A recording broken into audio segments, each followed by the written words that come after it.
Ito na po, sumasalubong na. Ito na lamang pong natira mga kaubayan, no? Itong dalawa na ito. Yan po. Pakakainin ko po. Babaugan ko po mga kaubayan. Ganito na lamang ko po sila pinapakain. Yan po.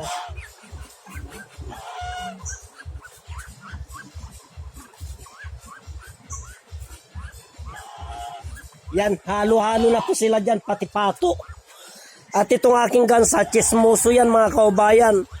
Hanggat hindi ko po kinakarga, ay hindi po titigil yan na kwan. Kaya kailangan kargahin ko itong aking gansa para sa ganun ay manahimik siya. Ay, naku, ang bigat. Napakabigat niya mga kaubayan. May edad na kasi ito eh. At lalagyan ko naman po ng pagkain yung kanilang kainan. Yan po ang kainan ng aking gansa mga kaubayan.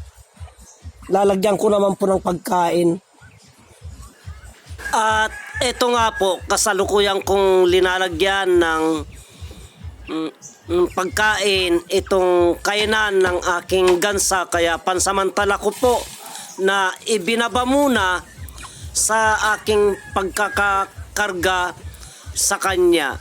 At nakita nyo naman po kung paano siya umasta, tumayo, astig na astig po, hanggat tinitignan niya po ako na naglalagay ng pagkain sa kanyang pinggan. Ay paikot-ikot lamang po siya, patayo-tayo lamang po siya.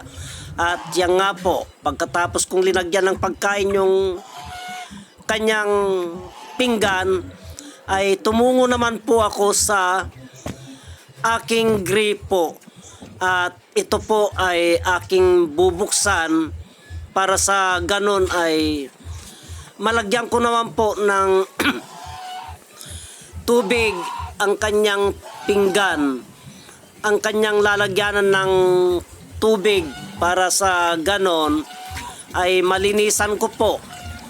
At diretso na po mapaliguan ko ang aking gansa mga kaubayan. Kaya yan po, hanggat tumutulo po ng malakas ang aking gripo ay buhat-buhat ko po ang aking gansa at binitawan ko po siya at itinapon ko po yung dating tubig ng lalag ng kanilang inuminan mga kababayan. At yan po, hinawakan ko na yung hose at pinapaliguan ko na po siya niyan mga kaubayan. Kasi kung hindi ko po siya paliguan ay parang nainitan po siya, maingay po siya. Kaya kontento na po siya pag yung nabusan siya ng tubig, pati na po yung pato na yan ay idinadamay ko na pong binusan. Katulad yan, pinaliguan ko siya, kaya lang naglublob siya doon sa may putik na yon. Kaya akin pong papaliguan muli. Katulad niyan, pinapaliguan kong muli para matanggal po yung putik sa kanyang katawan mga kaubayan. Ganyan po ang gawain namin araw-araw ng aking gansa pag ako po'y nagpapakain sa kanya. Katulad niyan, tapos ko na siyang paliguan. At pag alam niyang tapos ko na siyang pinaliguan na ganyan, ang gagawin niya naman na kasunod niyan ay magpapakarga sa akin. Katulad niyan, oh. Kailangan hawakan ko siya at masamasaihin.